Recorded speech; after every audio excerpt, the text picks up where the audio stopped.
Hi guys, and welcome back to the channel. And in this video, like you can say, from this video we are going to start a series on object oriented Python, because a lot of people have requested me, and also when you apply to the companies, when you are interviewing, a lot of directly questions come to the picture from object oriented part. And object oriented is one of the most, you can say, important thing about programming. When you are learning some framework, if you don't have the better understanding of object oriented programming, then you won't be able to create some scalable, or you can say write some good code. So from this video you will be able to convert all your Python logic you can in the form of object oriented form. And also we will be starting with the basic, and we will be covering a lot of advanced topic. So if you are very new to the channel, definitely do subscribe to the channel and hit the like. If you want any comment suggestion, then definitely do that also. And also if you are familiar to Python, then this video is for you. From this series you can complete all the videos, you can completely watch the videos. But if you are not a person who has good knowledge about Python, good knowledge about beginners in Python, so definitely you can check that video. You can click on the I button, and the link is also in the description section, where I have covered a lot of, you can say, about basics, or you can say beginner Python programming. So you can watch this video, and after that video you can start watching this video. So as this is the very first video, we are going to start with what is object oriented programming and what's the difference between functional programming and object oriented programming. So अभी आप basics of Python cover up करके आए हो, and उसमें functional आपने functions लिखे होंगे and काफ़ी सारी चीज़ें सीखी होंगी. बट फंक्शन जो होते हैं उनको आप यूज़ कर सकते हो. बट लेट सपोज आपको कोड बहुत ही ज़्यादा बड़ा लिखना है, बहुत ही ज़्यादा ऑर्गेनाइज वे में लिखना है, आपको हर एक एंटिटी के अंदर जो भी उसकी फंक्शनैलिटी उसको इनकैप्सुलेट करना है, वो चीज़ आप फंक्शनल प्रोग्रामिंग में नहीं कर पाते हो. आप ऐसी हज़ारों फंक्शन लिखते चले जाओगे, लाखों फंक्शन लिखते चले जाओगे, ना आपको एक एक करके फंक्शन को कॉल करना होगा. सो लेट सपोज अगर मैं एम्प्लॉय नाम से कोई भी फंक्शन है, लाइक एम्प्लॉय की सैलरी कैसे बनती है, लीव उसने कितनी ली है, एंड उसको कोई बोनस देना है, एंड उसका अटेंडेंस मार्क करनी है, तो ये जो फंक्शनैलिटी है, अगर हम इसको फंक्शनल प्रोग्रामिंग में करेंगे तो हमें अलग अलग फंक्शंस लिखने पड़ेंगे. But when we go to the object oriented programming, we create classes. हमने एक क्लास क्रिएट कर दी एम्प्लॉय नाम की, एंड उसके अंदर सारे के सारे फंक्शंस को मेथड्स में कन्वर्ट करके उसके अंदर इनकैप्सुलेट कर दिए. अब हमारे पास एक फंक्शनैलिटी पूरी तैयार होगी एम्प्लॉय नाम की. अब हमें एम्प्लॉय से रिलेटेड कोई भी काम करवाना होगा तो हम उसकी क्लास को कॉल करेंगे, उसके मेथड को कॉल करेंगे, और हमारा काम हो जाएगा. Okay, and same cheese apply होती है. लेट सपोज आपको कोई क्लास का बिहेवियर किसी और क्लास में पास करना है. लेट सपोज कोई पर्सन नाम की क्लास है, पर्सन के अंदर नेम होगा, एज होगा, उसका सेक्स होगा, और उसके एड्रेस होगा, उसका फ़ोन नंबर होगा, ये सारी अलग अलग इन्फॉर्मेशन रहेगी. बट वो क्लास आपको कई जगह पे अलग यूज़ करनी होती है. आप वही सेम क्लास एम्प्लॉय में भी यूज़ कर सकते हो, आप वही सेम टू सेम क्लास किसी और चीज़ में ऐड कर सकते हो. तो वो सारी फंक्शनैलिटी जो है वो सब ऑब्जेक्ट ओरिएंटेड देता है. एंड ऑब्जेक्ट ओरिएंटेड में आपको ये भी फैसिलिटी मिलती है कि आपको जो चीज़ें डेटा को हाइड करना है, आप डेटा को इनकैप्सुलेट करना चाहते हो, एब्स्ट्रैक्शन, लेयर ऑफ एब्स्ट्रैक्शन लगाना चाहते हो, सिक्योरिटी आपकी काफ़ी ज़्यादा हाई हो जाती है. तो ये सारी जो बेनिफिट्स हैं ये आपको ऑब्जेक्ट ओरिएंटेड प्रोग्रामिंग में ही मिलने वाले हैं. तो इस वजह से ऑब्जेक्ट ओरिएंटेड प्रोग्रामिंग बहुत इंपॉर्टेंट चीज़ है. काफ़ी सारे इंटरव्यूज़ में डायरेक्टली आपसे इंटरव्यूज़ में भी बहुत ज़्यादा ऑब्जेक्ट ओरिएंटेड पार्ट के बारे में पूछा जाता है. सो स्टार्ट करते हैं वीडियो को. And also if you haven't subscribe to this channel, do that and start करते हैं वीडियो को. So hi, welcome to the very second video. And अगर आपने पहला वीडियो नहीं देखा कि ऑब्जेक्ट ओरिएंटेड प्रोग्रामिंग क्या होती है, या फिर आप अभी बिगिनर हो, आपको सीखना है कि क्या ऑब्जेक्ट बिगिनिंग ऑफ पाइथन सीखनी है, तो आपको वीडियो मिल जाएगा डिस्क्रिप्शन या फिर आई बटन पे, उसको आप चेकआउट कर सकते हो. एंड इस वीडियो में हम देखने वाले हैं क्लास क्या होती है. क्लास ऑब्जेक्ट पाइथन के अंदर एक ब्लूप्रिंट होता है. किसी भी ऑब्जेक्ट ओरिएंटेड प्रोग्रामिंग के अंदर वो ब्लूप्रिंट होता है, एंड उसके अंदर हम सारे के सारे कह सकते हो डेटा को इनकैप्सुलेट करते हैं, मतलब उसके अंदर फीड करते हैं, भरते हैं. जैसे कि लेट्स टेक एन एग्जांपल. अगर हमारे पास एक क्लास है जो कि एक रियल वर्ल्ड एंटिटी होगी. Let's take an example of a employee एक रियल वर्ल्ड एंटिटी है, ठीक है. एंड एम्प्लॉय के अंदर क्या क्या चीज़ें हो सकती है. एम्प्लॉय चल सकता है, कैन वॉक कर सकता है, कैन ईट फूड कर सकता है, कैन टॉक कर सकता है, और लाइक क्या कर सकता है, कोड कर सकता है. तो ये सारी चीज़ें होंगी. तो एक जो क्लास होगी वो क्या होगी, एक ब्लूप्रिंट रहेगी एक ह्यूमन की. एंड ह्यूमन क्या क्या बिहेवियर कर सकता है वो उसके अंदर एट्रीब्यूट्स या फिर मेथड्स होंगे.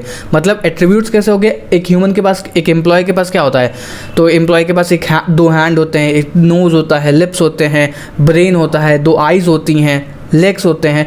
ये जो चीज़ें होंगी ये आपकी एट्रीब्यूट होंगी.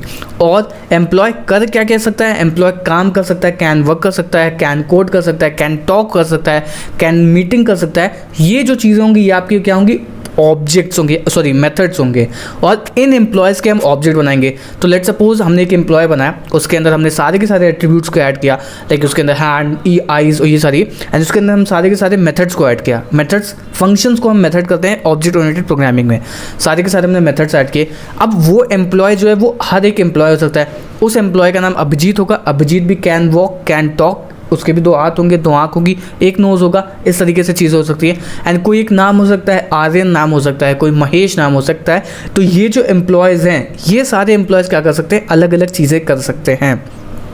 तो आपको समझ में आया बेसिक क्या होता है क्लास। आपको ब्लूप्रिंट से समझ में आया, मतलब ब्लूप्रिंट कह सकते हो कि कैसे वो बिहेव करने वाली है क्लास, वो चीज़ होती है। बहुत सिंपल।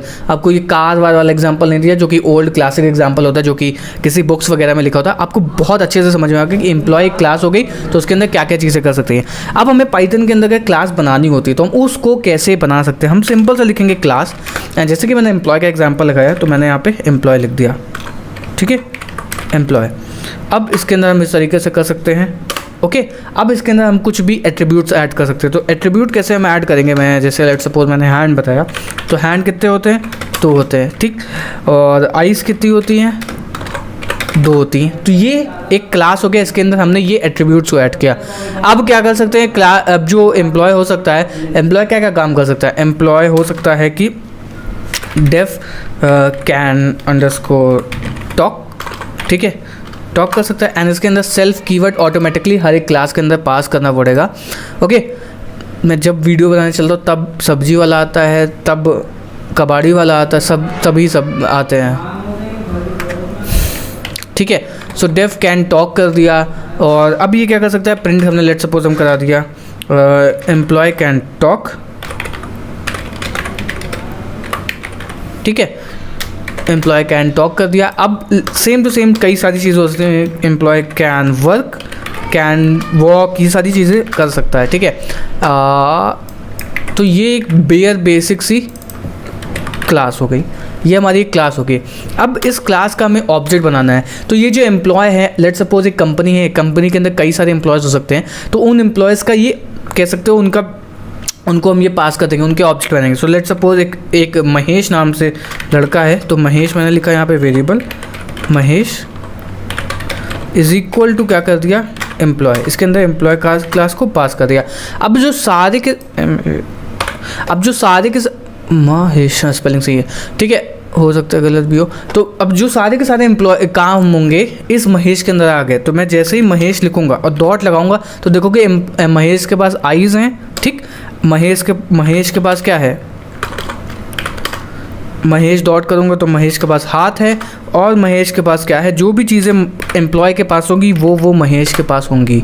तो अब मैं इसको अगर रन करूँगा तो आप देख पाओगे ये एम्प्लॉय कैन वर्क। इसको अगर मैं प्रिंट स्टेटमेंट के अराउंड में सराउंड करूँगा तो ये चीज़ें हो जाएंगी, ठीक है।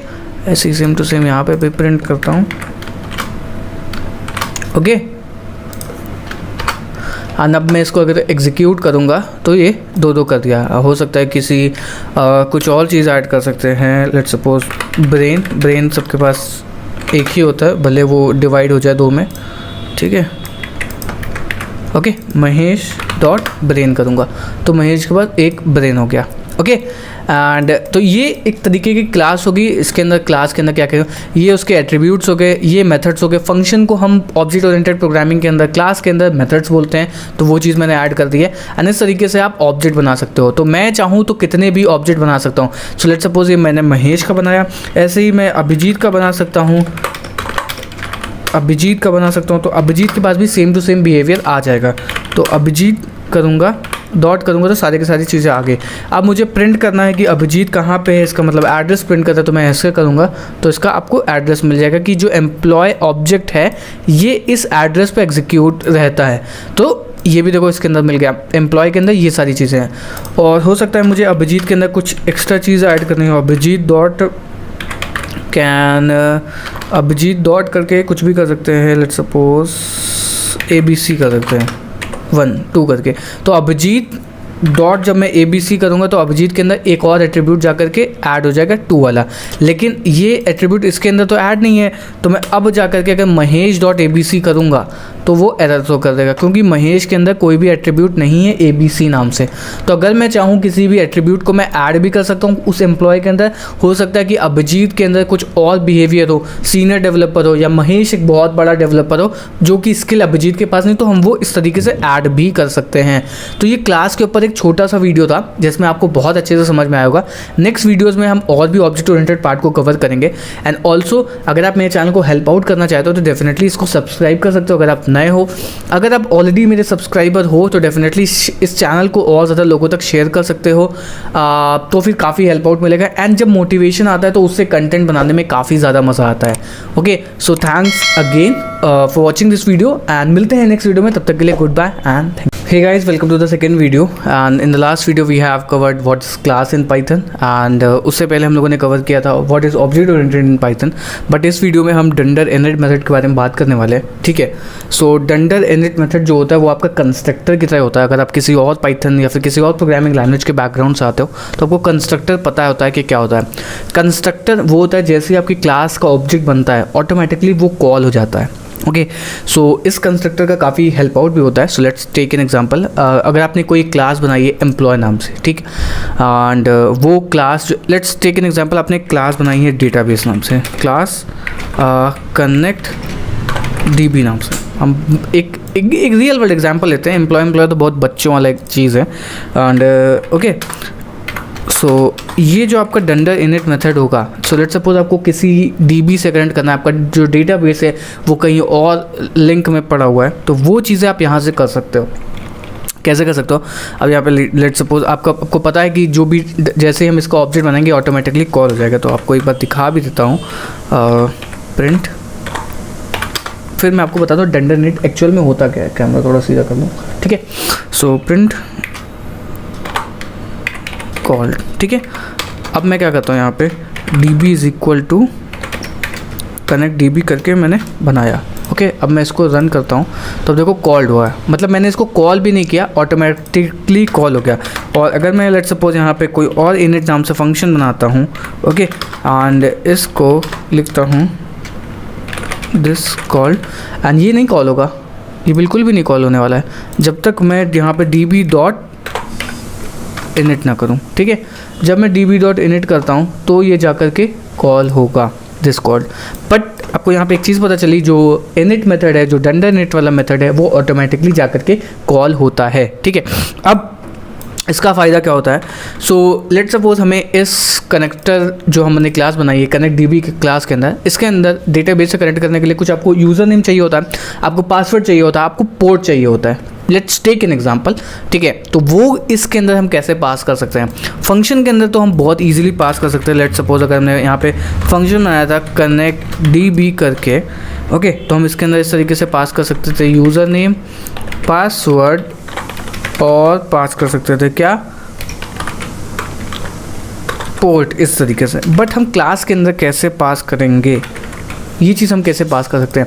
इसको पास करने के लिए आपके पास क्या होता है, डंडर इनिट मेथड होता है या फिर कंस्ट्रक्टर होता है, जो कि आपकी वैल्यूज़ को जाकर के इनिशियलाइज करता है, ऐड करता है, क्रिएट करता है। तो हम वही सेम चीज़ यहाँ पे भी कर सकते हैं। बस हम यहाँ पे जाकर के कॉमा लगा करके कॉपी कर लेंगे यूज़र नेम, पासवर्ड और पोर्ट। ओके, ये हो गया।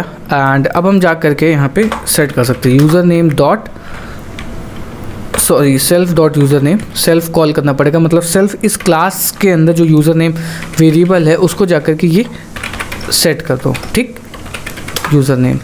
और self dot password, same to same चीज़ करनी पड़ेगी, self dot password is equal to what, password, and self dot port equal to what, port जो भी आया है। तो मतलब इसके अंदर 3 वेरिएबल बन गए हैं, self dot user name, self dot password और पोर्ट। ये 3 वेरिएबल इसके अंदर बन गए हैं। तीनों की वैल्यूज़ हमने कंस्ट्रक्टर के थ्रू सेट आउट कर दी, यूज़र नेम, पासवर्ड और पोर्ट करके। अब यहाँ पे क्या करूँगा, इसके अंदर हमें पास करना पड़ेगा। अगर मैं इसको ऐसे ही खाली मूली मतलब रन कर दूंगा तो ये एरर शो करेगा कि constructor is missing 3 positional argument, जो कि सेम टू सेम इसके साथ होता है। Let's take an example. अगर मैं इसको कमेंट करके खाली अगर मैं इस फंक्शन को रन करता हूँ तो ये same to same error throw करने वाला है, क्या, ये वाला। ओके, अगर मैं इसको रन करता हूँ तो आप देखो क्या connect DB missing 3 positional argument, user name, password and वो, और सेम टू सेम इसके लिए होता है। मतलब जैसे ये कनेक्ट DB वाला फंक्शन हमें कुछ 3 पैरामीटर एक्सेप्ट करा था, वही सेम टू सेम ये कनेक्ट DB वाली क्लास भी एक्सेप्ट करेगी। तो यूज़र नेम में लेट्स टेक एन एग्जांपल, हम यहाँ पे डालते हैं कुछ भी डाल सकते हैं, लाइक ABC डाल सकते हैं, पासवर्ड में डाल सकते हैं पासवर्ड, और पोर्ट जो है वो है क्या, 443। तो ये अब जाकर के सेटल आउट हो गया है, ठीक है। तो अब ये हो गया। अब लेट्स टेक एन एग्जांपल, हमें यहाँ पे करना है स्टेटस चेक करना है, हमें एक मेथड चेक करना है कि हमारा जो DB है वो कनेक्ट हो गया है कि नहीं, मतलब DB जो है वो हमारा कनेक्ट हो गया। सो चेक स्टेटस करके हमने एक क्लास बनाई। ओके, मैं वो एम्प्लॉय और जो क्लासिकल एग्जांपल आपको मिलते हैं वो सारे एग्जांपल नहीं बताना चाहता हूँ, क्योंकि ये जो कोर्स होने वाला है ये काफ़ी हटके होने वाला है। तो इसमें आपको जो रियल वर्ल्ड सिनेरियोज होते हैं, जो कि मैंने प्रोजेक्ट्स बनाए हुए हैं, जो कि मैंने काम किया हो, वो जो नॉलेज है वो मैं नॉलेज आप तक शेयर करना चाहता हूँ, ठीक है। तो इस वजह से मैं यहाँ पे आपको क्या बता रहा हूँ, self.status करके कर दिया। फिर मैंने क्या कर दिया, यहाँ पे इसके अंदर मैंने यहाँ पे पासवर्ड यूज़र नेम डाल दिया है, फिर मैंने यहाँ पे पासवर्ड डाल दिया है, ठीक है, पासवर्ड डाल दिया। और मैंने यहाँ पे सॉरी ये हमने गलत कर दिया यहाँ पे, ठीक है, ये हमने गलत कर दिया। यहाँ पे मैं जो ये चेक स्टेटस वाला करेगा, ये मैं रिटर्न करेगा प्रिंट यस DB कनेक्टेड करके। अगर हम चाहें तो प्रिंट करा सकते हैं yes DB connected with credentials and credential डाल सकते हैं यहाँ पे सेल्फ डॉट यूज़र नेम, ठीक है, सेल्फ डॉट पासवर्ड। तो ये हमें यहाँ पे मिलेगा। तो हम कॉल करेंगे DB डॉट, जैसे ही हमारा DB के अंदर हमने ये सारी चीज़ें पास करी, अब हम DB डॉट चेक स्टेटस वाला फंक्शन कॉल करेंगे। तो ये क्या कर देगा, हमें शो कर देगा कि ये हमारा DB कनेक्ट हो गया है। क्रेडेंशियल थे वो आपके पासवर्ड था, यूज़र नेम था ABC, पासवर्ड ये था और ये था। तो आपको समझ में आया होगा कि इनिट फंक्शन का काम क्या होता है। इनिट फंक्शन का एक्चुअल में काम क्या होता है, पहली बात तो ये जैसे ही आप इसका ऑब्जेक्ट बनाओगे ऑटोमेटिकली कॉल हो जाएगा। बहुत बढ़िया बात है। मतलब अगर हमें कोई ऐसी चीज़ काम करना होगा जो कि हमें ऑलरेडी क्लास के अंदर पास करनी होगी तो वो हम इसके थ्रू कर सकते हैं। नेक्स्ट चीज़, आपको इस क्लास के अंदर कुछ वेरिएबल को पास करना है ताकि हम उसके ऊपर ऑपरेशन परफॉर्म करा पाए। तो हो सकता है कई फंक्शन के अंदर आपको चीज़ें पास करनी होती है, फिर हम उसके ऊपर ऑपरेशन परफॉर्म करते हैं। तो that same applies to here also. What you need to do is all you need to do is you can add as many as parameter as you want and you can declare the variable using self, and self जो relate करता है वो class से relate करता है। अगर मैं यहाँ पे print करता हूँ self को, let's take an example, we print self and then we can see like what's the output। तो ये क्या दे रहा है, main connect db, मतलब ये जो इस same class के instance को ही point out कर रहा है। self that means class, इस क्लास के, मतलब अगर मैं कोई और क्लास बनाता हूँ तो हो सकता है ये किसी और क्लास को डिनोट करे, बट अगर मैं इसको प्रिंट करूँगा DB को तो ये किसको पॉइंट करेगा, ये ऑब्जेक्ट को पॉइंट करेगा। तो ये काफ़ी इंपॉर्टेंट चीज़ है, कई बार पूछी भी आती है। तो आपको ये चीज़ समझ में आई कि इनिट मेथड कैसे काम करता है। सबसे पहली बात, जब आपको कोई इनिशियलाइजेशन या फिर कुछ पास करना होगा, एंड उसके बाद ये इस तरीके से काम करता है। एंड कई अलग अलग बिहेवियर होंगे, कैसे हम किसी कंस्ट्रक्टर को मॉडिफाई करते हैं, पॉलीमॉर्फिज्म कैसे होता है, ये सारी चीज़ें हम आगे वाले पार्ट में देखेंगे। एंड ऑल्सो अगर आपने चैनल को सब्सक्राइब नहीं किया है तो प्लीज़ आप चैनल को सब्सक्राइब कर लो। एंड अगर आपको वीडियोज़ पसंद आ रहा है तो प्लीज़ रिक्वेस्ट है कि आप मेरे चैनल को और लोगों तक शेयर करो ताकि और भी लोग हेल्प आउट कर पाएँ। एंड इससे बढ़िया आपको कुछ भी लगता हो, आपको कुछ भी वीडियो चाहिए, स्पेसिफिकली कमेंट कर सकते हो। एंड अगर आप कमेंट एंड लाइक कर दोगे तो यूट्यूब की जो एल्गोरिदम है उसको लगेगा कि हाँ एक्चुअली में ये कोई फ्रूटफुल कंटेंट है, तभी लोग इस पर कमेंट और इंगेज कर रहे हैं। तो मेरे लिए थोड़ी हेल्प आउट हो जाएगी, मैं ज़्यादा लोगों तक ये वीडियो पहुँचा पाऊँगा। तो गाइस, लास्ट 2 वीडियोज़ में हमने क्लास को देखा एंड इनिट मेथड क्या होता है वो चीज़ को देखा। एंड इस वीडियो में हम क्लास मेथड के बारे में देखने वाले हैं, क्लास मेथड कैसा होता है। सो आपको इस टाइम पे एक एम्प्लॉय नाम से क्लास दिख रही होगी एंड इसकी सैलरी हर एम्प्लॉय की 10,000 है। नेम, एज, जेंडर इसमें हमने कंस्ट्रक्टर के थ्रू पास किया हुआ है। इसके मैं 3 ऑब्जेक्ट बनाता हूँ, EMP1, EMP2, EMP3। अब मैं इन ऑब्जेक्ट्स को जाकर के प्रिंट करता हूँ। प्रिंट EMP1 डॉट सैलरी अगर प्रिंट करता हूँ तो इसकी भी 10,000 करेगी। एंड EMP2 अगर की मैं सैलरी प्रिंट करता हूँ तो ये भी 10,000 प्रिंट करने वाली है। ठीक है, बिल्कुल सही चीज़ है, कोई दिक्कत नहीं है। बट अगले साल हमें हर एम्प्लॉय की सैलरी क्या करनी, बढ़ानी है। कोई दिक्कत नहीं, हम जा करके यहाँ पे मॉडिफिकेशन कर देंगे 20,000। फिर अगले साल मुझे जा करके सैलरी बढ़ानी है, फिर मैं 30,000 कर दूंगा। बट ये मैं कब तक करूँगा? मुझे एक डायनेमिक वे चाहिए जिस तरीके से मैं इस क्लास के मेथड को या फिर क्लास के एट्रीब्यूट को जा करके चेंज कर पाऊँ। मतलब अगर यहाँ पे सैलरी 10,000 है तो मैं डायनेमिकली चाहूँ तो मैं फंक्शन को कॉल करूँ एंड इसके एट्रीब्यूट या फिर इसके वैल्यू को जा करके मैं चेंज कर पाऊँ। एंड वो चीज़ मैं कैसे कर पाऊँगा? वो चीज़ हो पाती है क्लास मेथड के ज़रिए। अब क्लास मेथड क्या होता है? क्लास मेथड एक मेथड होता है जो कि आपके एट्रीब्यूट के, जो फिर आपके क्लास के लेवल के जो एट्रीब्यूट्स होते हैं उनको आप बिहेवियर को चेंज कर पाते हो। सो उसके लिए आप क्या करते हो, मैं यहाँ पे लिखता हूँ, एक फंक्शन बनाता हूँ या फिर एक मेथड बनाता हूँ सेट न्यू सैलरी करके, ठीक है। एंड ये जो क्लास मेथड होता है ये सेल्फ नहीं लेता, ये क्या लेता है? क्लास CLS पास करता है। क्यों पास करता है? क्योंकि जो सेल्फ होता है ये आपका ऑब्जेक्ट डिनोट करता है। मतलब ये जो मैंने सेल्फ पास किया इसका मतलब ये EMP1 पास कर रहा है, एम्प्लॉय 1 का ऑब्जेक्ट पास कर रहा है।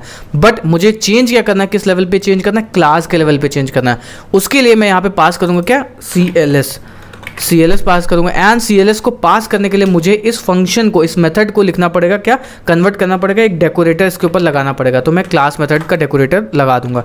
जैसे अब ये जो मेथड है ये क्लास मेथड बन गया, ओके। एंड अब मुझे अगर सैलरी को सेट करना होगा तो मैं क्या लिखूंगा? CLS dot salary is equal to जो न्यू सैलरी मुझे पास करनी होगी वो मैं इसके थ्रू पास कर दूंगा, न्यू सैलरी, ठीक। अब न्यू सैलरी को अगर मुझे ऐसे कुछ सेट करना पड़ेगा तो मैं न्यू सैलरी करूँगा। अब देखो ये कुछ कंस्ट्रक्टर की तरह ही आपको लग रहा होगा। अब जब मैं जा करके यहाँ पे इसको कॉल करता हूँ, अभी तो देखो नॉर्मल चलेगा, कोई दिक्कत नहीं 10,000। लेकिन अब मुझे अगर न्यू सैलरी सेट करनी है तो मैं क्या करूँगा? Employ dot set new salary function को कॉल करूँगा एंड इसके अंदर वैल्यू को पास कर दूँगा। सो लेट्स सपोज एम्प्लॉय की सैलरी 50,000 हो गई। अब इसको एग्जीक्यूट करूँगा तो आपको सबकी सैलरी 50,000 मिल जाएगी। मतलब इस लेवल पे आप जाकर के वैल्यूज़ को चेंज कर सकते हो। अगर लेट्स सपोज यहाँ पे डिपार्टमेंट होता तो मैं डिपार्टमेंट भी पास कर देता और भी जो चीज़ें पास करनी होती वो भी पास कर देता, ठीक है। एंड कुछ स्टैटिक मेथड और क्लास मेथड में डिफरेंसेस होते हैं, उनको भी मैं आगे जब स्टैटिक मेथड बताऊंगा तब आपको बता दूंगा। अभी आप क्लास मेथड से समझो। अब क्लास मेथड जो होता है उसको आप अल्टरनेटिव कंस्ट्रक्टर भी कह सकते हो। अल्टरनेटिव कंस्ट्रक्टर क्या होता है? अल्टरनेटिव कंस्ट्रक्टर का मतलब ये होता है, सो लेट्स सपोज मुझे यहाँ पे इस कंस्ट्रक्टर को नहीं कॉल करना है, इसके अंदर मुझे कुछ वैल्यूज़ को पास करना है, तो वो मैं कैसे पास? सो अब हम यहाँ पे बात करने वाले स्टैटिक मेथड के बारे में। स्टैटिक मेथड का मतलब ये होता है कि यहाँ पे जैसे लेट्स सपोज मुझे इस मेथड को कॉल करना है, सेट न्यू सैलरी को कॉल करना है। सेट न्यू सैलरी की बात नहीं करते, लेट्स सपोज अगर मुझे यहाँ पे कोई और फंक्शन कॉल करना है, डेफ कॉल FUN करके, ठीक है, प्रिंट फन कॉल, ठीक है। अब लेट्स सपोज मुझे इस फंक्शन को कॉल करना है तो मैं ईजिली कॉल कर सकता हूँ इसके ज़रिए, किसी भी एम्प्लॉय के ऑब्जेक्ट के ज़रिए। EMP2 लिखूँगा, डॉट लगाऊंगा एंड इस तरीके से कॉल फंक करके आ जाएगा। फंक्शन को मैं कॉल करूँगा एंड ये कॉल हो जाएगा। अब मुझे ऐसा फंक्शन बनाना है जो कि मैं डायरेक्टली किसी के ऑब्जेक्ट को बनाए बिना ही कॉल कर पाऊँ। लेट्स सपोज अगर मैं इसको एम्प्लॉय के थ्रू कॉल करने का ट्राई करूँगा तो फिर देखो क्या होता है। यहाँ पे अगर मैं लिखता हूँ EMP डॉट कॉल फन करता हूँ तो फिर ये क्या कर देगा? एरर दे देगा कि इसके अंदर एक सेल्फ पास करना पड़ेगा। एंड वो सेल्फ क्या होता है? वो आपका ऑब्जेक्ट होता है जिसका आपने इंस्टेंस बनाया होता है। लेट्स सपोज यहाँ पे एम्प्लॉय 1 एक ऑब्जेक्ट का जो कि ऑटोमेटिकली इसके अंदर पास हो जाता था। तो अब इस फंक्शन की हमें नीड कहाँ पे पड़ेगी मैं आपको बताता हूँ। सो आप कॉमन सेंस लगाओ, हम ऑब्जेक्ट ओरिएंटेड क्यों सीख रहे हैं? क्योंकि हम सारे बिहेवियर, सारे उसके जो भी एम्प्लॉय के काम होगा वो सारे के सारे इनकैप्सुलेट कर दे इसके अंदर, एक इसको कैप्सूल बना दे। और अगर मुझे किसी को भेजना होगा तो मैं इस एम्प्लॉय क्लास भेज दूंगा और वो जाकर के यूज़ कर पाएगा। अब इसके अंदर एक फंक्शन बनाया हुआ है क्या? डेफ कैलकुलेट सैलरी करके, डेफ कैलकुलेट सैलरी करके ये फंक्शन बना हुआ है। अब ये जो फंक्शन है ये हर बार क्या होता है, हर मंथ पे HR को कॉल करना पड़ता है, जो ह्यूमन रिसोर्स मैनेजर होता है या फिर जो भी सैलरी वगैरह जनरेट करता है वो इस फंक्शन को हर बार कॉल करती है। बट ये जो फंक्शन है ये सारे एम्प्लॉयज़ के लिए कॉल होने वाला है। ऐसा तो है नहीं कोई स्पेसिफिक एक एम्प्लॉय के लिए कॉल होने वाला है। तो ये क्या कर सकते हैं हम यहाँ पे, अगर मैं कैलकुलेट सैलरी कॉल करता हूँ, अगर मैं यहाँ पे कैलकुलेट सैलरी कॉल करूँगा तो मुझे इसका ऑब्जेक्ट चाहिए होगा जिसके ऊपर मैं ये फंक्शन रन कर पाऊँ। जैसे अब मुझे अभिजीत की सैलरी का कैलकुलेट करनी है तो मैं अभिजीत डॉट कैलकुलेट सैलरी करूँगा या फिर EMP1 डॉट कैलकुलेट सैलरी करूँगा तो ये अभिजीत के लिए स्पेसिफिकली कॉल करेगा। बट मुझे सारे एम्प्लॉयज़ के लिए करना मिलेगा। लेट सपोज मेरे पास 1000 टेबल है, 1500, 2000, 3000 डेटा है एम्प्लॉयज़ का एंड उन सबके लिए एग्जीक्यूट करना है। तो मैं यहाँ पे स्टैटिक मेथड को यूज़ करूँगा। स्टैटिक मेथड में के अंदर हमें कोई भी सेल्फ पैरामीटर नहीं पास करना पड़ता है, डायरेक्टली हम यहाँ पे इस तरीके से @स्टैटिक मेथड का डेकोरेटर लगाएंगे इस तरीके से, और ये देखो सेट हो गया सैलरी कैलकुलेशन स्टार्टेड। ठीक है, और यहाँ पे time dot sleep time import कर लेंगे, इंपोर्ट टाइम। ठीक है, और टाइम डॉट स्लीप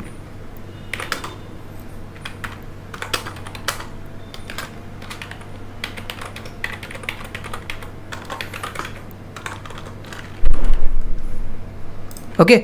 अब मैंने कैलकुलेट सैलरी वाले फंक्शन को कॉल किया ताकि मेरी सारी के सारी एम्प्लॉय की सैलरी कैलकुलेट हो जाए। मैंने रन किया, देखो टाइम लिया इसने कुछ कि हो सकता है कि 4 सेकंड का टाइम 3 सेकंड का टाइम लगे, क्योंकि बहुत ज़्यादा एम्प्लॉयज़ है, की सैलरी कैलकुलेट करने के लिए थोड़ा टाइम लगने वाला है, इसलिए 3 सेकंड का टाइम के लिए टाइम डॉट स्लीप लगाया। अब देखो क्या हुआ, सैलरी कैलकुलेशन स्टार्ट हुआ 3 सेकंड बाद। हो सकता है कि 1000 एम्प्लॉयज़ थे तो 3 सेकंड लिया, तो उसके लिए मैंने एक कह सकते हो demo kind of time dot sleep add किया। इस तरीके से आप स्टैटिक मेथड को कॉल कर सकते हो सकता है कि कई सारे मेथड हो, कैलकुलेट लीव हो, और कुछ भी फंक्शन हो सकते हैं किसी भी क्लास से रिलेटेड, जो कि आपको स्टार्टिंग में हो सकता है किसी एम्प्लॉय से रिलेटेड ना हो, वो सारे एम्प्लॉयज़ के लिए होने वाले हैं, या फिर कुछ भी हो सकता है, तो उस तरीके को आप स्टैटिक मेथड के अंदर पास कर सकते हो। अब बहुत बार क्वेश्चन पूछा जाता है कि static method and class method में क्या डिफरेंस होता है। क्लास मेथड जो होता है वो आपके क्लास के लेवल पे कॉल होता है, स्टैटिक मेथड जो होता है वो आपका किस लेवल पे कॉल होता है, किसी भी लेवल पे नहीं कॉल होता है, वो डायरेक्टली आप कॉल कर सकते हो। ठीक, अब क्लास मेथड के अंदर आपको सीएलएस पास करना होता है, स्टैटिक मेथड के अंदर आपको कोई भी पैरामीटर नहीं पास करना पड़ता है। ठीक है, क्लास मेथड को एक ऑब्जेक्ट चाहिए होता है, या फिर आप डायरेक्टली क्लास के थ्रू कॉल कर सकते हो, बट स्टैटिक मेथड को आप किसी के थ्रू नहीं कॉल कर सकते हो, सीधे आप क्लास डॉट करोगे तो ऑटोमेटिकली ये कॉल हो जाएगा। तो ये कुछ डिफरेंसेस है जो कि बहुत ज़्यादा पूछे जाते हैं। And class method static method को दोनों को हमने कवर कर दिया, एंड इनके आप प्रैक्टिस कर सकते हो कि कैसे हम इनको जनरेट कर सकते हैं। एंड एक सिनेरियो बताया कि हो सकता है कि किसी एम्प्लॉयज़ के ऊपर पूरी की पूरी सैलरी कैलकुलेट करनी हो, एंड कई सारे आप जब एग्जाम्पल बनाओगे एम्प्लॉयज़ के डॉग के, तो आपको समझ में आने वाला है। चलते हैं आगे पार्ट में। सो अब हम कवर करने वाले हैं इनहेरिटेंस को। इनहेरिटेंस पाइथन के अंदर बहुत, या फिर किसी भी ऑब्जेक्ट ओरिएंटेड प्रोग्रामिंग के अंदर एक हार्ट होता है। आप कोई भी बड़े बड़े फ्रेमवर्क सीखने वाले हो, या फिर कोई भी थर्ड पार्टी लाइब्रेरी यूज़ करने वाले हो, वहाँ पे इनहेरिटेंस को यूज़ करने वाले हो। जैंगो अगर आपने सीख रखा होगा, या फिर आप अगर सीखोगे, तो उसके अंदर जो कई क्लासेस होती जिनको आप इनहेरिट करते हो, ताकि आप अपना लॉजिक लिख पाओ अपने हिसाब से, ना कि उसके हिसाब से। उसने कुछ क्लासेस बना दी जो कि आपको टूल्स चाहिए होते हैं। अगर आप लेट सपोज आप लड़ाई में जा रहे हो तो आपको कुछ चाहिए होता है ना, कुछ लड़ाई झगड़ा करने के लिए, तो वो चीज़ें आपको इनहेरिटेंस के जरिए प्रोवाइड कर दी जाएंगी, एंड आप जा करके लड़ाई झगड़ा कर सकते हो। आपके पास अपनी भी स्किल होंगी, एंड जो आपके पास तलवार वगैरह दी होंगी उसकी भी स्किल होगी। ठीक है, तो इनहेरिटेंस कैसे काम करता है आपको इस वीडियो में बताते हैं। अब लेट सपोज मेरे पास ये कुछ मेथड या फिर कुछ ये सब लिखे हुए थे, कोई बात नहीं, एम्प्लॉय नाम से। अब मैंने एक क्लास बनाई, कह सकते हो क्लास करके जैसे एक एम्प्लॉय नाम की क्लास बनाई है। हो सकता है कि एक अलग तरीके का एम्प्लॉय हो जिसके ऊपर ये सारी की सारी चीज़ें कॉल करती हो। सो हो सकता है यहाँ पे एक एम्प्लॉय है जिसका नाम है क्या, प्रोग्रामर है। ठीक है, और इसके अंदर अब हम पास करेंगे क्या, एम्प्लॉय को। अब इस तरीके से इनहेरिटेंस पास कर सकते हो। लेट सपोज यहाँ पे एक एम्प्लॉय है, एक क्लास है ह्यूमन नाम से। ठीक है, एंड इसके अंदर क्या क्या चीज़ें होती हैं, ह्यूमन के अंदर क्या क्या होती हैं। लेट्स टेक एन एग्जांपल, उसके हैंड होते हैं 2, और आइज़ होती हैं 2, और नोज़ होती है और 1। तो ये भी एक तरीके का क्या हो गया, इनहेरिटेंस हो गया। अगर मैं इसको इसके अंदर पास कर दूं ह्यूमन के अंदर, तो ये भी एक इनहेरिटेंस हो गया। बट ये क्या हो गया, ये एक सिंगल लेवल इनहेरिटेंस हो गया। अब ह्यूमन एम्प्लॉय क्लास ह्यूमन को इनहेरिट कर रही है, एंड प्रोग्रामर क्लास एम्प्लॉय को इनहेरिट कर रही है। मतलब एक चेन बन गया। पहले क्या हुई, एक तुम्हारी ह्यूमन, उसके बाद एम्प्लॉय, फिर उसके बाद प्रोग्रामर। तो ये क्या हो गया, एक लेवल ऑफ इनहेरिटेंस हो गया। तो अभी हम उन चीज़ों को भी कवर करेंगे कि कैसे इन सब चीज़ों को कवर अप करते हैं। अभी हम यहाँ पे सिंगल इनहेरिटेंस को देखते हैं कि इनहेरिटेंस एक्चुअल में होता क्या है। तो मैंने यहाँ पे प्रोग्रामर नाम से पास करी, एम्प्लॉयज़ के अंदर पास करी। अब मैं यहाँ पे लिखता हूँ क्या, पास, मतलब एक नॉर्मल सी छोटी सी क्लास बना करके इसको छोड़ दिया। अब मैं यहाँ पे कॉल करता हूँ क्या, प्रोग्रामर करके, या फिर p इज इक्वल टू एक बनाता हूँ इसका ऑब्जेक्ट, तो प्रोग्रामर। एंड इसके अंदर देखो क्या क्या पास करना पड़ेगा हमें। यहाँ पे क्या दे रहा है, ऑटोमेटिकली देखो पाइचाम दे रहा है, नेम एज जेंडर पास करने पड़ेंगे। सो लेट्स सपोज यहाँ पे नेम अभिजीत डालता हूँ, और यहाँ पे डालता हूँ क्या, एज डालता हूँ, एज होगी इसकी क्या 23 डाल देते हैं, और इसकी एक कह सकते हो और क्या चाहिए होगा, जेंडर चाहिए होगा, एम पास कर देंगे। अब अगर मैं पी डॉट लगाऊंगा तो आपको वही सारी चीज़ें दिखेंगी जो कि एम्प्लॉय क्लास के अंदर दिखेंगी। But let's take an example, मुझे यहाँ पे कुछ चीज़ें और ऐड करनी है। जैसे एक प्रोग्रामर क्या होता है, प्रोग्रामर के पास एक स्किल्स होती हैं, तो स्किल्स में प्रोग्रामर के पास एक लिस्ट होगी। सो उसके पास होंगी क्या, डिबगिंग की एक स्किल होगी, एक स्किल टेस्टिंग की होगी, ठीक, एक होगी let's take an example coding की स्किल होगी। तो पी डॉट जैसी करूँगा यहाँ पे, तो आपको उसके साथ साथ में जो नए वेरिएबल्स होंगे वो भी यहाँ पे दिख रहे हैं। सैलरी, जेंडर, नेम इनहेरिटेंस से आ रही, मतलब आपने जहाँ से इनहेरिट किया था वहाँ से आ रही। एंड ये जो स्किल्स है ये आपको कहाँ से मिली, जो कि आपने इस पर्टिकुलर क्लास के अंदर बनाई हुई हैं। आपको समझ में, अगर मैं यहाँ पे स्किल्स को करता हूँ एंड इसको अगर मैं यहाँ पे प्रिंट कर देता हूँ तो ये सही प्रिंट कर देगा। इस प्रोग्रामर के पास डिबगिंग, टेस्टिंग और कोडिंग वाली स्किल है, कोई दिक्कत नहीं, बहुत अच्छी बात है। अब लेट्स टेक एन एग्जांपल, एक प्रोग्रामर जो है क्या करेगा, एक उसकी प्रोग्रामिंग लैंग्वेज को एक्सेप्ट करेगा और उसको कितने साल का एक्सपीरियंस है एंड उसका कह सकते हो डेवलपमेंट स्किल क्या है, बैक एंड है, फ्रंट एंड है, डेटा साइंस में है, नॉट डेवलपर है, क्या है, वो सारी चीज़ें देखने वाले हैं। बट उसके साथ साथ में ये क्या एक्सेप्ट करने वाला है, नेम, एज और जेंडर। तो नेम, एज, जेंडर को हम यहाँ पे कॉपी पेस्ट कर सकते हैं, बट कॉपी पेस्ट अगर करेंगे तो ऑब्जेक्ट ओरिएंटेड का जो कोड होता है, जो फर्स्ट कोड होता है DRY, do not repeat yourself, वो खराब हो जाएगा। उसकी जगह पे हम क्या करेंगे, जो हमारी ऑलरेडी हम कोड लिख करके आ चुके हैं उसको यूज़ करेंगे। उसको ये कैसे यूज़ कर सकते हैं, हर एक एम्प्लॉय का क्या होगा, नेम होगा, नेम पास कर दिया, और इसका क्या होगा, एज होगी, और इसकी क्या होगी, जेंडर होगा। तो वो चीज़ हमने यहाँ पे ऐड करी। अब ये जो तीन चीज़ें हैं वो जो है वो ऑलरेडी यहाँ पे कोड हम लिख चुके हैं, तो उसको हम यूज़ करेंगे। उसको यूज़ करने के लिए हम यहाँ पे लिखेंगे super keyword, super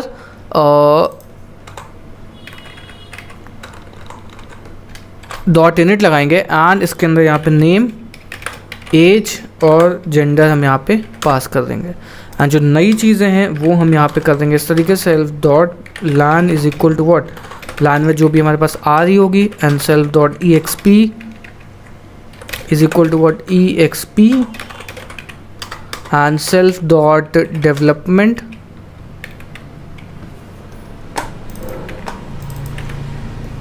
is equal to development. तो ये चीज़ें सेटल आउट हो गई हैं, ठीक है। तो अब मुझे यहाँ पे प्रोग्रामर अगर मैं क्लास कॉल कर रहा हूँ तो इसके अंदर मुझे ये सारी चीज़ें भी पास करनी पड़ेंगी। तो लैंग्वेज में यहाँ पे पास करूँगा पाइथन, ठीक है, और एक्सपीरियंस है 1.5 ईयर्स का, और डेवलपमेंट क्या है, बैकएंड का। तो अब मैं यहाँ पे करूँगा क्या, P dot underscore dict call करूँगा, तो यहाँ पे आपको सारी की सारी चीज़ें दिख जाएंगी। तो अब देखोगे जो ये सुपर कीवर्ड है, सुपर जो कीवर्ड होता है वो क्या करेगा, ये अपने जो पेरेंट क्लास है उसका कंस्ट्रक्टर कॉल करने वाला है। तो यहाँ पे देखोगे तो यहाँ पे ओ भी लिख करके आ रहा है, ओ मतलब इसको आपने नीचे ओवरलोड किया हुआ है या फिर चेंज किया, बिहेवियर इसका चेंज किया हुआ है, ठीक है। तो अब आपको समझ में आया कि किस तरीके से हम चीज़ें कॉल कर सकते हैं, किस तरीके से इनहेरिटेंस होती है, किस तरीके से हम, अगर लेट सपोज मुझे यहाँ पे किसी और क्लास के सुपर मेथड को कॉल कराना है, किसी और के क्लास के कंस्ट्रक्टर मेथड को कॉल कराना है, तो मैं यहाँ पे लिखूँगा सुपर इनिट एंड इसके अंदर ये सारी चीज़ें पास कर दूँगा। तो यहाँ पे जो एक्स्ट्रा चीज़ें हमने पास करी होंगी वो चीज़ें हमें यहाँ पे ऐड करनी पड़ेंगी। तो आपको काफ़ी समझ में आया होगा कि कैसे हम इनहेरिटेंस पास कर सकते हैं। अब हम देखने वाले हैं हम कैसे अलग अलग लेवल पे और कौन कौन सी इनहेरिटेंस पाइथन के अंदर होती है। तो ये चार तरीके की जो इनहेरिटेंस होती है ये पाइथन सपोर्ट करता है। पहली सिंगल इनहेरिटेंस जो कि हमने ऑलरेडी देख चुके हैं, यहाँ पे हमने एक एम्प्लॉय नाम से क्लास बनाई और ये प्रोग्रामर नाम से क्लास बनाई है एंड ये क्या कर रहा है, एक इनहेरिटेंस को कॉल कर रहा है, मतलब एक क्लास को कॉल कर रही है। तो ये सिंगल लेवल इनहेरिटेंस हो गया। मल्टी लेवल इनहेरिटेंस, सो यहाँ पे ह्यूमन नाम से पास किया हुआ था। अब मुझे चेक करना है इस पी क्लास के अंदर या फिर प्रोग्रामर क्लास के अंदर क्या क्या चीज़ें अवेलेबल हैं, ठीक है। तो मैं यहाँ पे क्या कॉल कर सकता हूँ, प्रिंट करूँगा dir ऑफ प्रोग्रामर। अब मैं इसको जब एग्जीक्यूट करूँगा एंड इस पर अगर इटरेट कर लेते तो आपको ज़्यादा समझ में आएगा। For underscore in dir of programmer and print कर देते हैं क्या, अंडरस्कोर को।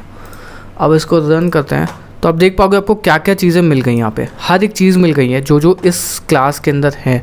जैसे आपको स्किल्स मिली जो कि अपर क्लास में है, नोज़ हैंड जो इसके अपर वाली क्लास में है। तो इस तरीके से आप फाइंड आउट कर सकते हो कि कौन कौन सी चीज़ें इस क्लास के अंदर अवेलेबल है। जैसे ह्यूमन वाली क्लास के अंदर क्या था, हमने ये सारी चीज़ें ऐड करी थी, क्या कहते हैं हैंड्स, आइज़। तो ये सारी चीज़ें भी आपको मिली होंगी। एक सेकंड रन करते हैं दोबारा। तो देखो हैंड्स, नोज़, ये सारी चीज़ें आपको मिली, आइज़ मिली। तो इस तरीके से आप चेक कर सकते हो कि कौन सी क्लास के अंदर, किस क्लास के अंदर क्या क्या अवेलेबल चीज़ें हैं।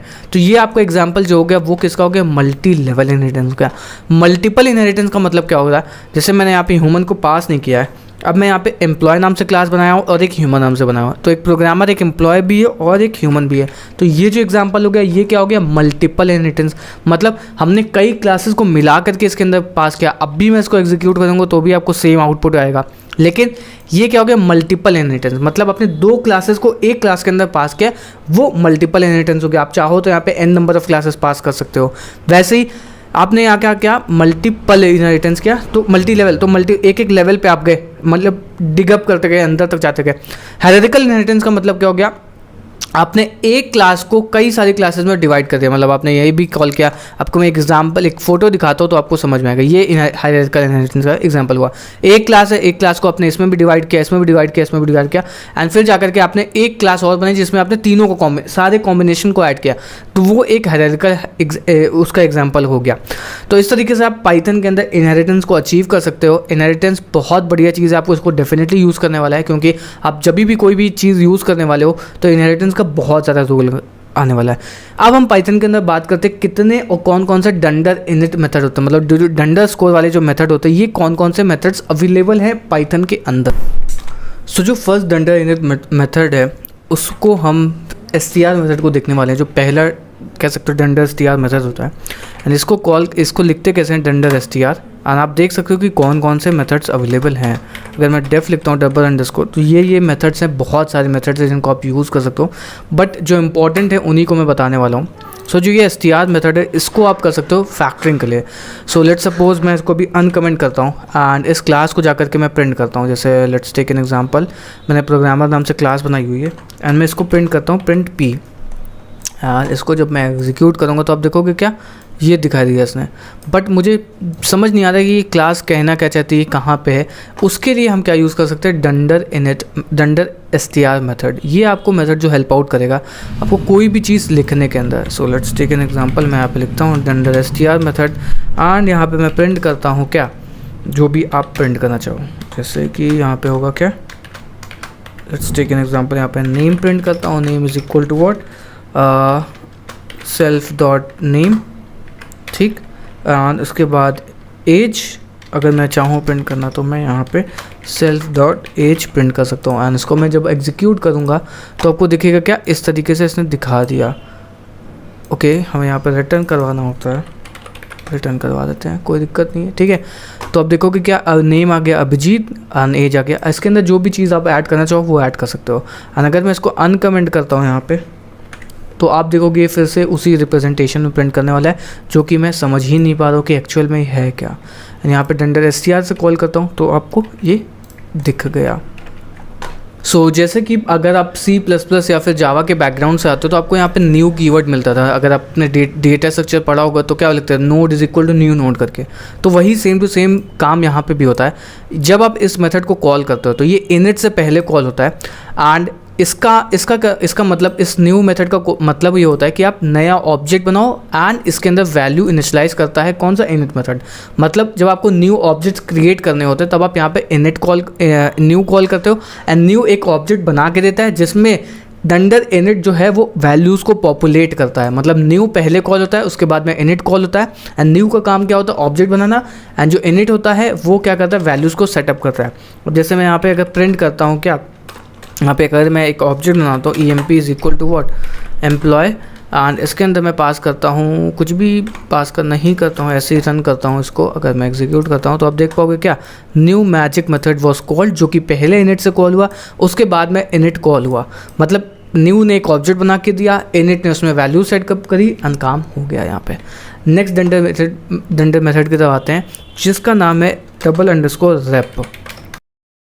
उसका नाम है रेप मेथड एंड ये सिमिलर होता है काइंड ऑफ कह सकते हो जो आपने अभी STR मेथड देखा होगा, बट ये जो मेथड होता है ये डेवलपर्स के लिए होता है एंड वो जो मेथड होता है वो आपका कस्टमर्स के लिए होता है। मतलब आप जांगो वगैरह जब यूज़ करोगे तो आपको ये बहुत डीपली समझ में आएगा क्या चीज़ होती है। जब आप $_STR मेथड कॉल करते हो अपने models.py के अंदर तब आपको समझ में आता है। एंड यहाँ पे आप देख सकते हो कोई भी मैंने STR मेथड नहीं लिखा हुआ है एंड फिर भी अगर मैं इसको एग्जीक्यूट करूँगा तो ये S फॉर्मेट में जनरेट करेगा ऑब्जेक्ट एंड इसका self.name सत्या जो भी इसने जनरेट किया है। एंड वही सेम चीज़ अगर हम यहाँ पे STR में भी लिखते हैं तो सेम टू सेम वो हो जाएंगी। अगर STR रन करता हूँ तो भी देखो ये सेम टू सेम हुआ। तो बस एक ही टाइप ऑफ मेथोलॉजी है कि जो रेप मेथड होता है वो डेवलपर्स के लिए होता है एंड जो STR मेथड होता है ये आपका किसके लिए होता है, कह सकते हो कस्टमर्स के लिए होता है। नेक्स्ट मेथड की तरफ बढ़ते हैं। सो जो नेक्स्ट मेथड है वो होता है ऐड मेथड। ऐड मेथड में यहाँ पे दो चीज़ें मैंने ऐड करी, फीट और इंच, एंड ये कोड कॉपी पेस्ट किया हुआ है। एंड ये जो क्या होता है, लेट सपोज हमें दो वैल्यूज़ को ऐड करना है, जैसे दो ऑब्जेक्ट्स या फिर दो क्लासेस के दो ऑब्जेक्ट्स को ऐड करना है। जैसे आप कॉम्प्लेक्स नंबर में क्या करते थे, दो ऑब्जेक्ट्स या फिर दो नंबर्स को ऐड करते थे, वैसे ही सेम टू सेम करना है। डिस्टेंस यहाँ पे मैंने दी हुई फिट और इंचेस में एंड यहाँ पे दी हुई है। एंड लेट सपोज मुझे इन दोनों का अगर मैं प्रिंट करता हूँ d=1 तो ये ऑटोमेटिकली क्रिएट कर दे कन्वर्ट कर देगा डिस्टेंस। तो ये जो फिट निकल के आया है 3 इंच का निकल के आया और 10 इसमें आया आउटपुट आया इसका। अब लेट सपोज मुझे इसको ऐड करना है तो मैं यहाँ पे d3 लिखूँगा एंड यहाँ पे करूँगा क्या d1 प्लस ऑफ d2 करूँगा। अब इसको जब मैं प्रिंट करूँगा d3 को तो आपको इन दोनों का एडिशन दिखने वाला है, मतलब 8 फिट और 2 में। इस तरीके से आप देख सकते हो, मतलब 8 फीट 2 इंच में आपको ये इसका आउटपुट आ रहा है, मतलब इन दोनों को आपने ऐड कर लिया तब आपका ये समरी निकल करके आ रही है। तो इस तरीके से आप जो ऐड डंडल मेथड होता है, अगर आपको दो ऑब्जेक्ट्स को ऐड करना है, इन दोनों के अंदर कोई एडिशन सब्ट्रैक्शन वाला काम करना है तो आप इसको यूज़ कर सकते हो ऐड मेथड को, मतलब दो ऑब्जेक्ट्स को। सो जो नेक्स्ट मेथड है वो है $_GE मेथड। GE का फुल फॉर्म होता है greater than. And let suppose अगर मुझे किसी दो ऑब्जेक्ट में चेक करना है कि कौन सा ऑब्जेक्ट ज़्यादा बड़ा है, कौन सा ऑब्जेक्ट छोटा है, या फिर ओवरलोडिंग की अगर हम बात करते हैं तो इस तरीके से आप कर सकते हो। आपने एक d1 का ऑब्जेक्ट बनाया एंड d2 का ऑब्जेक्ट बनाया, अब मुझे चेक करना है कि कौन सा ज़्यादा बड़ा है तो मैं यहाँ पे d1 is greater than equal to d2 कर दूंगा एंड यहाँ पे आपको इसका आउटपुट मिल जाएगा ट्रू या फॉल्स में। अगर मैं यहाँ पे कुछ वैल्यूज़ बढ़ा देता हूँ, 5 10 कर देता हूँ, 5 फुट 10 इंच का, तो ये बड़ा होने वाला है। तो d1 हमेशा बड़ा होगा d2 से।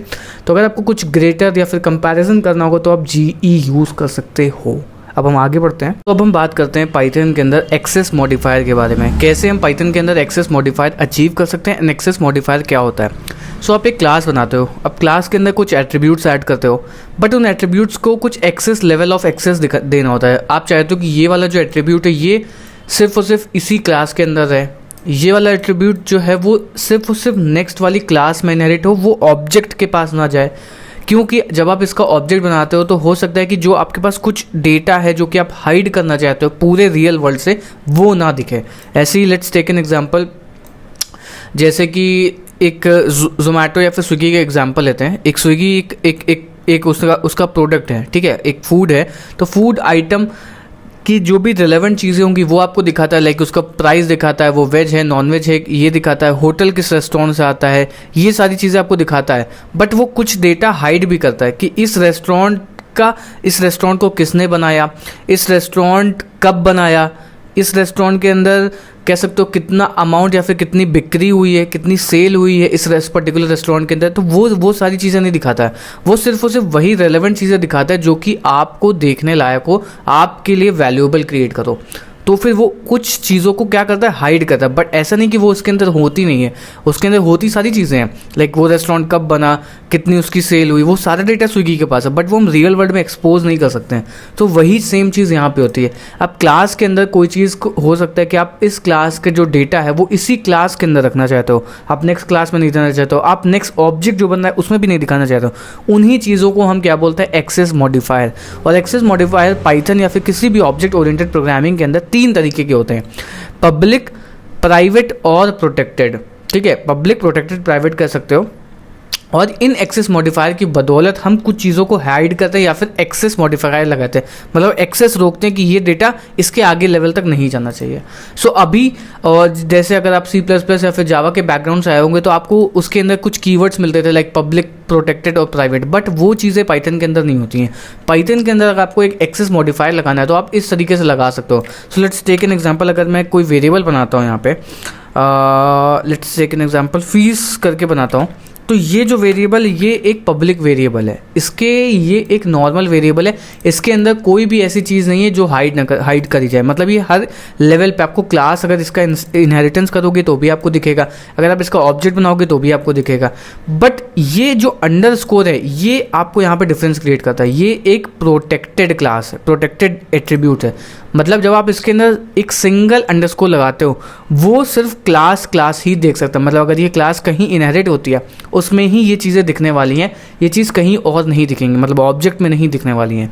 बट यही चीज़ अगर आप यहाँ पे डबल लगा देते हो तो डबल का मतलब क्या होगा, ये सबको हाइड कर देगा। मतलब ये जो चीज़ है, ये जो DOB एट्रीब्यूट है, ये सिर्फ और सिर्फ इस क्लास के अंदर दिखेगा, कहीं और नहीं दिखेगा। प्रोटेक्टेड हो गया, प्राइवेट हो गया, सॉरी प्राइवेट हो गया। प्रोटेक्टेड ये हो गया, जब आप सिंगल अंडरस्कोर लगाते हो तो ये प्रोटेक्टेड हो गया, जब आप डबल अंडरस्कोर लगाते हो तो क्या हो जाता है, वो प्राइवेट वेरिएबल होता है, प्राइवेट एट्रीब्यूट हो जाता है।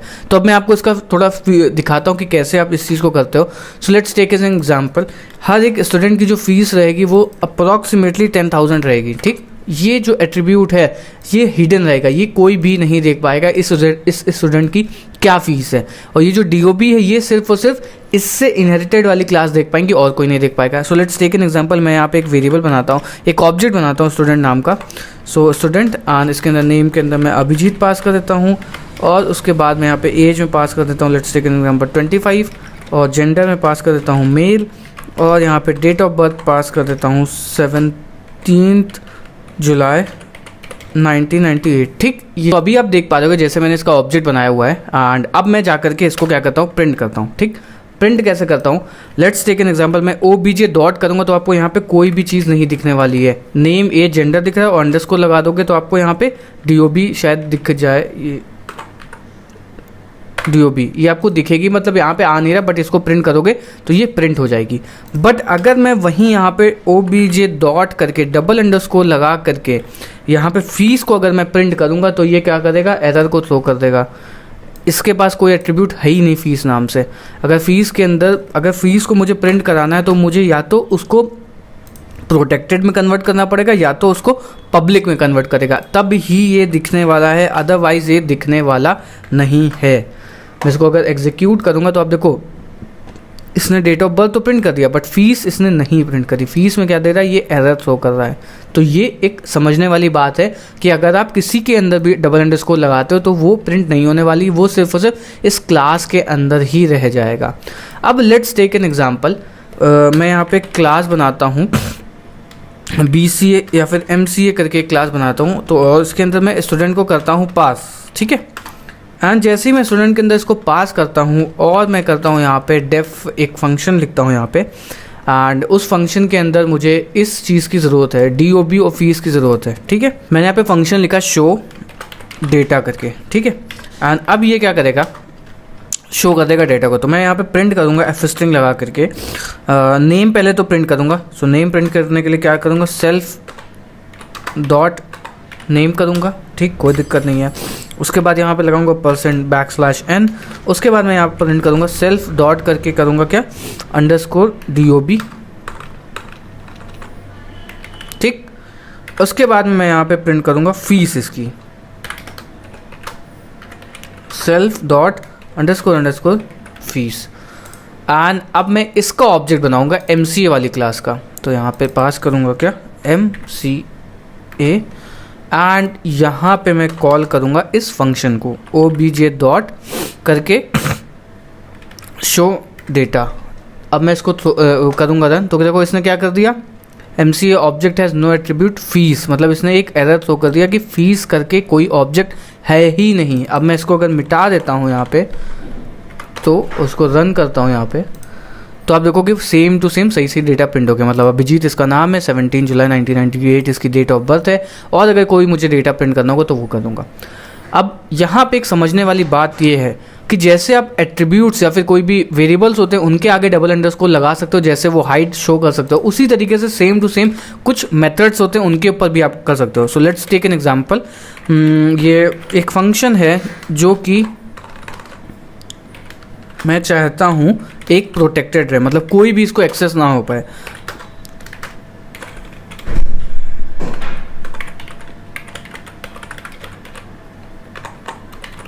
ठीक, फीस कैलकुलेशन स्टार्टेड. अभी मैं अगर करता हूँ इसके अंदर जा करके, लेट्स टेक एन एग्जांपल, मैं यहाँ पे जाता हूँ और लिखता हूँ यहाँ पे फीस कैलकुलेट फीस, तो ये रन हो जाएगा, कोई दिक्कत नहीं होगी.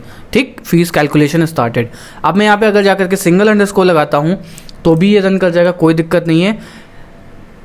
सॉरी, यहाँ पे अंडरस्कोर लगाना पड़ेगा. ओके, सो यहाँ पे फीस कैलकुलेशन स्टार्टेड हो गया. अब मैं यहाँ पे डबल अंडरस्कोर लगाता हूँ तो इसका मतलब ये अब एक्सेस ही नहीं होगा, कोई नहीं एक्सेस कर सकता है. ऐसा तो कर दिया कि नहीं, कैलकुलेटेड फीस, इसके पास कोई एट्रीब्यूट ही नहीं है. बट यहाँ पे आप एक चीज़ समझो, अगर आपको कोई प्रोटेक्टेड या सॉरी प्राइवेट जो वेरिएबल मेथड है या फिर वेरिएबल उसको कॉल करना है तो आप उसको पब्लिक भी कर सकते हो इस तरीके से. ठीक, मतलब किसी भी प्रोटेक्टेड या फिर कह सकते हो जो भी प्राइवेट वेरिएबल होता है, प्राइवेट प्रोटेक्टेड बार बार कहना, जो भी प्राइवेट वेरिएबल या फिर प्राइवेट मेथड होता है उसको अगर आपको कॉल कराना है तो आप किसी भी पब्लिक के अंदर कॉल कर सकते हो. सो अभी तो ये एक्सेसिबल नहीं होगा क्योंकि ये इसके डबल अंडरस्कोर के अंदर लिखा है. तो अगर मैं यहाँ पे सेल्फ डॉट डबल अंडरस्कोर लिखता हूँ कैलकुलेटेड तो ये कॉल ही नहीं होगा. लेकिन अगर मैं ये सेम फंक्शन उठा करके इसके अंदर कॉल करूँगा, क्योंकि जो ये वाला जो मेथड है ये सिर्फ और सिर्फ इस क्लास के अंदर ही रहने वाला है, तो अब मैं यहाँ पे कर सकता हूँ self dot double underscore calculation fees started, और यहाँ पे लिख सकता हूँ फंक्शन या फिर मेथड, फंक्शन और मेथड कॉल्ड विया पब्लिक मॉडिफायर. ठीक है, तो अब मैं इसको कॉल करूँगा. यहाँ पे लेट्स टेक एन एग्जांपल, यहाँ पे कैलकुलेट फीस पब्लिक करके एक मेथड बनाया जो कि हमें हेल्प करता है कोई प्राइवेट फंक्शन या फिर प्रोटेक्टेड फंक्शन, प्राइवेट प्रोटेक्टेड को रन करने में. तो देखो क्या हुआ, फंक्शन और मेथड कॉल्ड विया public modifier and fees calculation start हो चुकी है. अब आपको समझ में आएगा कि पब्लिक प्राइवेट प्रोटेक्टेड का क्या खेल होता है. पब्लिक का खेल क्या हो सकता है, प्रोटेक्टेड का खेल क्या हो सकता है, प्राइवेट का खेल क्या हो सकता है. प्राइवेट वेरिएबल जो होते हैं या फिर कोई भी एट्रीब्यूट होता है वो सिर्फ और सिर्फ क्लास के अंदर आपको दिखेगा, प्रोटेक्टेड वाला क्लास उसके ऑब्जेक्ट में दिखेगा.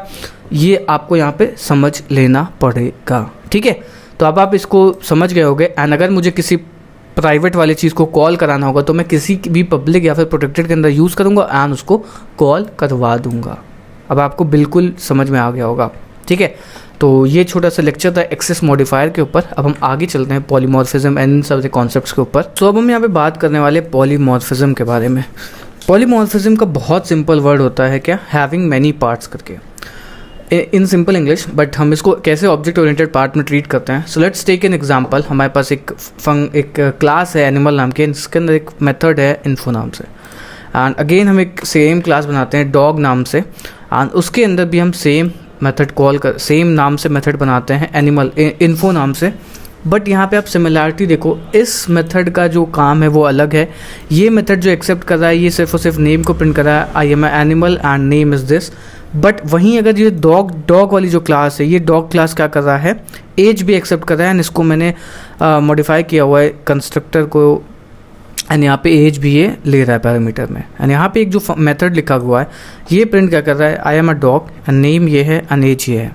अब मैं यहाँ पे ऑब्जेक्ट बनाता हूँ इसका डी नाम से, एंड उसके अंदर जॉनी और 2 पास करता हूँ. तो मैं जब इसको एग्जीक्यूट करूँगा तो आप देखो कि क्या ये प्रिंट करेगा. अगर मैं यहाँ पे d.info करता हूँ कॉल, d.info, तो फिर ये क्या प्रिंट करने वाला है, इस वाले को कॉल करने वाला है, I am a dog, my name is Johnny and age is 2. Okay, and वही अगर इस वाले को मुझे कॉल करना होगा तो मैं कैसे कॉल कर पाऊँगा. पॉलीमॉर्फिज्म का मतलब यहीं पे होता है कि आप सेम नाम से भी कई क्लासेस या फिर कई फंक्शन बना सकते हो अलग अलग क्लास में जब इनहेरिट करते हो. तो जैसे कि मैंने यहाँ पे सेम बनाया हुआ है, सेम फंक्शन ये भी है, सेम फंक्शन ये भी है, नाम दोनों के डिफरेंस है बट इनका काम दूसरा है. तो ये एक पॉलीमॉर्फिज्म की कैटेगरी के अंदर आता है. मतलब हैविंग मैनी पार्ट्स, मतलब एक नाम से कई सारे फंक्शन हैं, उनका बिहेवियर कुछ अलग है. ठीक है, लेकिन अब हो सकता है कि कई बार जब हम क्लास बनाते हैं तो मुझे पुराने वाले फंक्शन को कॉल करना होता है इस वाले फंक्शन को जब मुझे कॉल करना होगा तो मैं कैसे कॉल कर पाऊँगा, क्योंकि ये तो अभी जब बाय डिफ़ॉल्ट अगर मैं करता हूँ तो d.info करूँगा तो यहाँ पे डायरेक्टली ये कॉल कर रहा है। अब मैं हो जाऊँगा परेशान, मुझे करना है इस वाले फंक्शन को कॉल, क्यों हो सकता है कि मेरा ये ज़्यादा फंक्शन मॉडिफाइड हो, इसका आउटपुट कुछ डिफरेंट हो, इस वाले फंक्शन का कुछ आउटपुट डिफरेंट है, बट मुझे रन तो पेरेंट क्लास वाला ही कराना है। तो मैं कैसे कॉल करा सकता हूँ? अब बहुत ही सिंपल क्या कर सकते हो, एनिमल डॉट करोगे एंड उसके अंदर इन्फो कॉल करोगे एंड इसके अंदर इसका ऑब्जेक्ट कर दोगे पास, टी ऑब्जेक्ट है। तो जैसे ही आप ये करोगे तो ये क्या करेगा, इस वाले इन्फो वाले फंक्शन को कॉल कर देगा। मैं इसको रन करता हूँ तो आप देखोगे पहली बार में जो इसने प्रिंट किया वो क्या किया, d.info। अगर मैं इसको कमेंट करता हूँ फिर से रन करता हूँ तो आप देखोगे क्या किया, इसने इस वाले फंक्शन को कॉल कर दिया, I am animal and name is Johnny, इस वाले को नहीं कॉल किया। तो आपको कभी कभी हो सकता है कि पॉलीमॉर्फिज्म की वजह से आपको इशू आए कि आपको पेरेंट वाला फंक्शन कॉल करना था बट आप नहीं कॉल कर पा रहे हो, तो आप इस तरीके से कर सकते हो, यानी काफ़ी सही तरीका है। तो ये ऑब्जेक्ट ओरिएंटेड पे एक वीडियो था, ट्यूटोरियल था, एंड होप आपको पसंद आया हो। अगर आपको ये पसंद आया हो तो प्लीज़ आप चैनल को सब्सक्राइब कर सकते हो, क्योंकि ऐसे बहुत सारा अच्छा कंटेंट इस चैनल पे आने वाला है। एंड मिलते हैं किसी और वीडियो में, तब तक के लिए good bye and thank you.